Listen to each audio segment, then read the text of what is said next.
کئی لوگوں کو دیکھا کہ بیمار ہوتے ہیں، کبھی ہسپتال کا چکر، کبھی ڈاکٹر کے پیچھے، تو نبی علیہ الصلوۃ والسلام نے ایک حدیث پاک میں فرمایا، اس حدیث کو مسند احمد نے روایت کیا اور طبرانی نے روایت کیا کہ جو شخص فجر کے بعد 3 مرتبہ یہ دعا پڑھ لے، اللہ 4 مرضوں سے اس کو نجات عطا فرما دیتے ہیں۔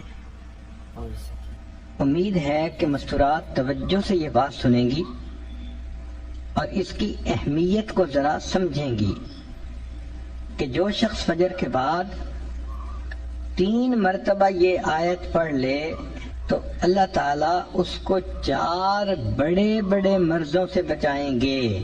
نمبر 1، پاگل پن۔ اگر کوئی آدمی مینٹلی ان بیلنسڈ ہو، ریٹارڈڈ ہو، یا جس بندے کو چیزیں بھول جاتی ہوں یا چیزیں یاد نہ رہتی ہوں، ذہن سے متعلقہ جو بیماریاں ہیں وہ اسی پاگل پن کے زمرے میں آئیں گی، یا کسی کو مرگی کی بیماری ہوتی ہے وہ بھی اسی زمرے میں آئے گی۔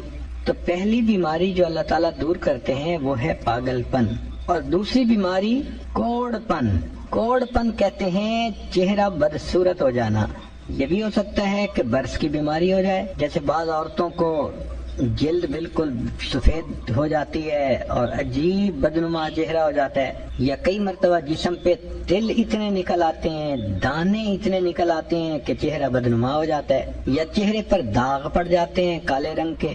تو چہرے پہ داغ پڑیں، چہرے پہ دانے بنیں، یا چہرے پہ برس کے نشان پڑیں، کوئی بھی چیز ہوگی وہ اسی کوڑ پن کے زمرے میں شامل ہوگی، جس سے کہ چہرہ انسان کا بدصورت ہوتا ہو۔ یہ بیماری بھی اللہ دور فرما دیں گے۔ اب جن بیچاریوں کو بیوٹی پارلر پہ جانے کا شوق رہتا ہے اور اپنے فیس پہ پتہ نہیں کیا کیا پروسیس وہ کرواتی ہیں، تو ان کو تو چاہیے کہ وہ اس آیت کو یا اس فکرے کو بار بار پڑھیں تاکہ اللہ تعالیٰ ان کے چہروں کی خوبصورتی دیر تک سلامت رکھیں۔ اور تیسری چیز ہے اندھا پن۔ اندھے پن سے مراد یہ ہے کہ آنکھوں کی بینائی ہی چلی گئی، یا آنکھوں میں موتیا بند آ گیا، یا آنکھوں پہ اینک لگانی پڑ گئی۔ یہ سب ایک ہی بیماری کی تفصیلات ہیں۔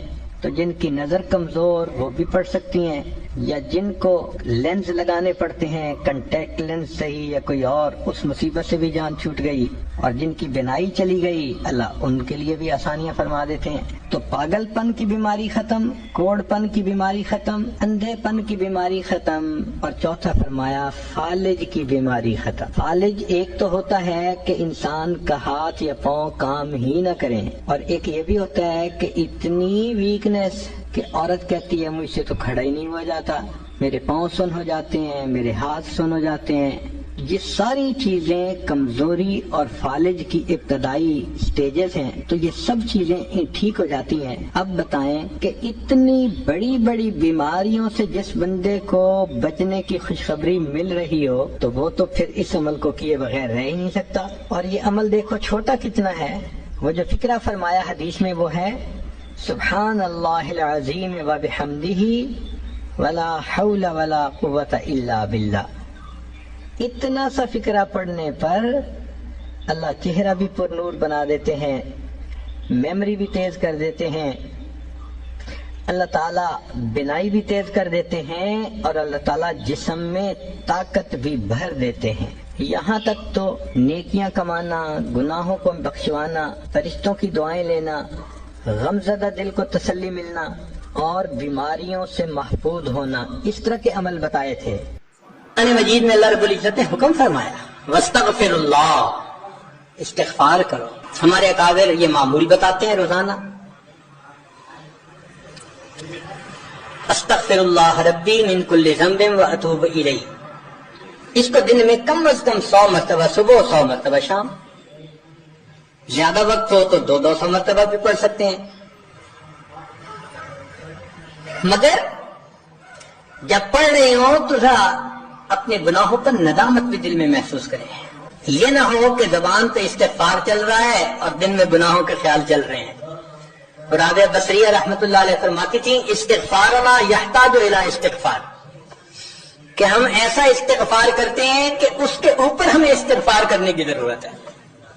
سبح برکف، توبہ برلب، دل پر از لطف گناہ، ہاتھ میں تسبیح، زبان پہ توبہ اور دل گناہ کی لذت میں پڑا ہوا ہے، معصیت راخن میں آیت بر استغفار ماں، میرے استغفار کے اوپر تو گناہ بھی کھڑا ہنس رہا ہے. تو ایسا استغفار نہ ہو. صحیح ندامت کے ساتھ ہم استغفار پڑھیں تو اللہ تعالیٰ کی رحمت برسے گی. دلیل قرآن عظیم الشان، بات پکی. اللہ رب العزت شاہ فرماتے ہیں لولا تستغفرون اللہ لعلکم ترحمون.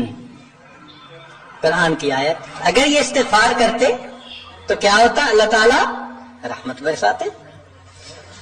تو اس کا مطلب ہے یہ گارنٹیڈ بات ہے کہ استغفار کرنے سے اللہ تعالیٰ کی رحمت برستی ہے، انسان کے روح کو غذا ملتی ہے. پھر تیسری چیز جس سے کہ اللہ تعالیٰ کی طرف سے رحمت اترتی ہے، درود شریف کا پڑھنا. حدیث مبارکہ میں آتا ہے جو شخص ایک دفعہ درود شریف پڑھتا ہے اللہ تعالیٰ 10 رحمتیں اتارتے ہیں.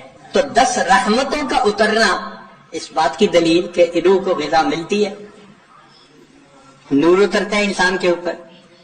ہمارے مشائخ نے فرمایا کہ 100 مرتبہ صبح اور 100 مرتبہ شام، کم از کم اتنا تو درود شریف ضروری پڑھ لیں. ایک صحابی رضی اللہ عنہ پوچھتے ہیں اللہ کے نبی صلی اللہ علیہ وسلم میں کتنا درود شریف پڑھوں؟ فرمایا زیادہ پڑھ، چوتھائی حصہ.